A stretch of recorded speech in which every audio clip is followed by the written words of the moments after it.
I was 12 measly hours into the month of November, and I had already DNF'd two books. I started out with 8 books on my TBR. It's now 6, which is actually a way more reasonable number. Like, I think I could actually read 6. That's realistic. Those are measurable, achievable goals for me. Here's my current reading situation. We're gonna have a real quick chat before this TBR starts. Last year, I set a Goodreads reading goal of 60 books. I read 59 books. Oh, darkness, my old friend. And it was crushing. Like, I could have fixed it in the last day, but I didn't. And now this year, I have been terrible at keeping up to date with my Goodreads. I have no idea how many books I've actually read this year. No idea. Could be more than my goal. Could be significantly less. I've set myself up for failure. And so I'm setting these like ridiculous reading goals so that I make sure that I meet my goal, but I don't even know how far I am away from it. Why do I do this to myself? So I have 6 books on my TBR now. I will tell you the 2 books that I started and will not be finishing because I don't like them. So let's get into it. Book number 1.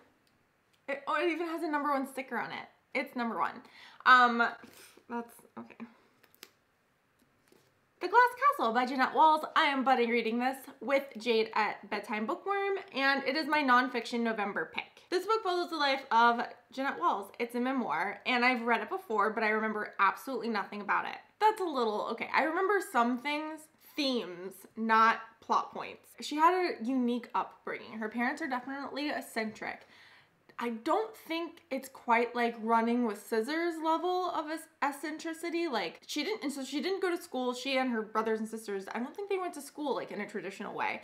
And it follows their lives and how she came to be completely different than them and live her life a very different way because she goes to school and she gets a job. And so it's how she got to there and also her interacting with her parents and kind of coming to terms with the way that she was raised. I read this book like 8 years ago and I gave it 5 stars when I did.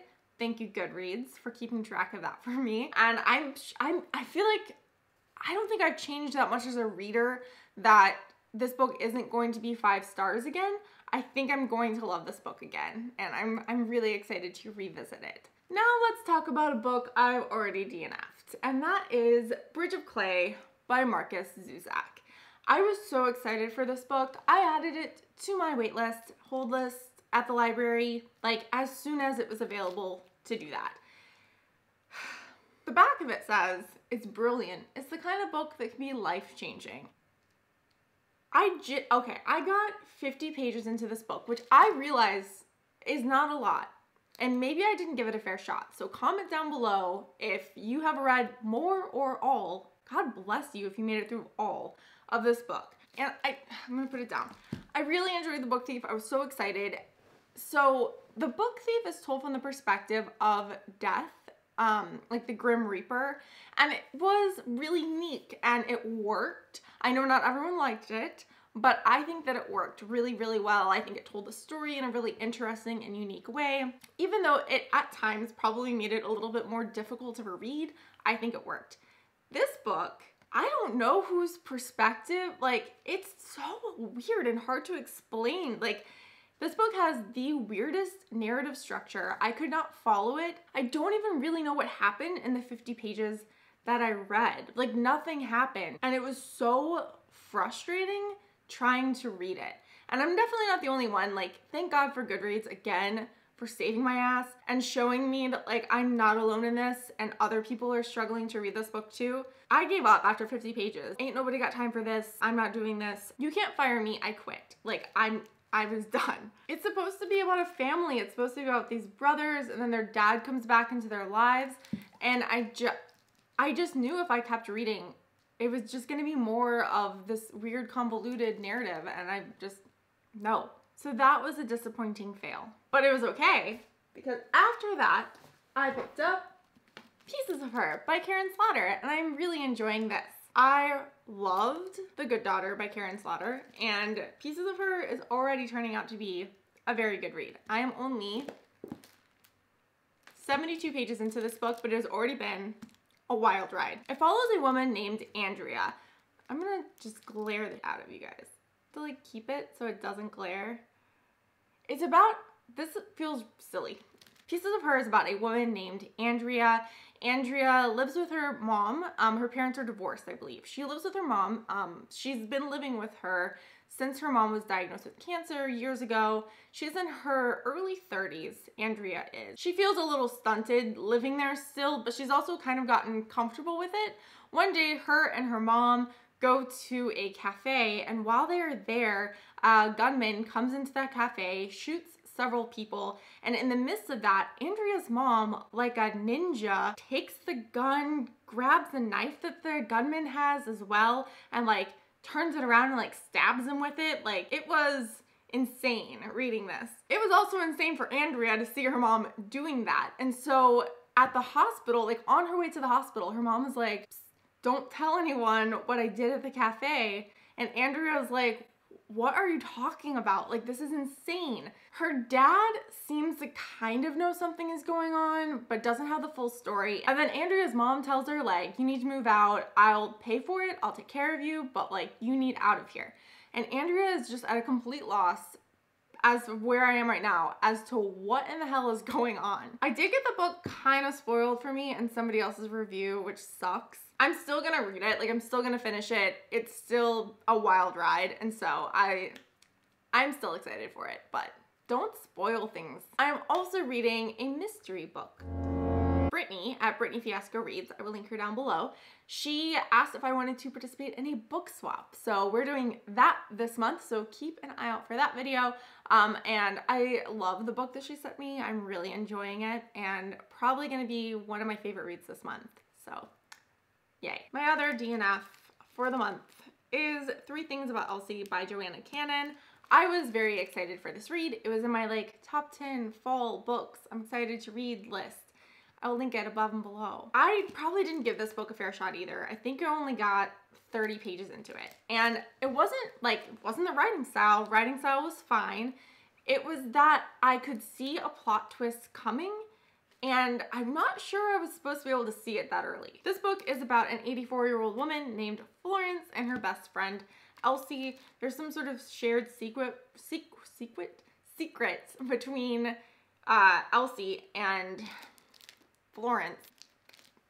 There's a plot twist, like a character twist, that's almost kind of becoming an adult reading trope.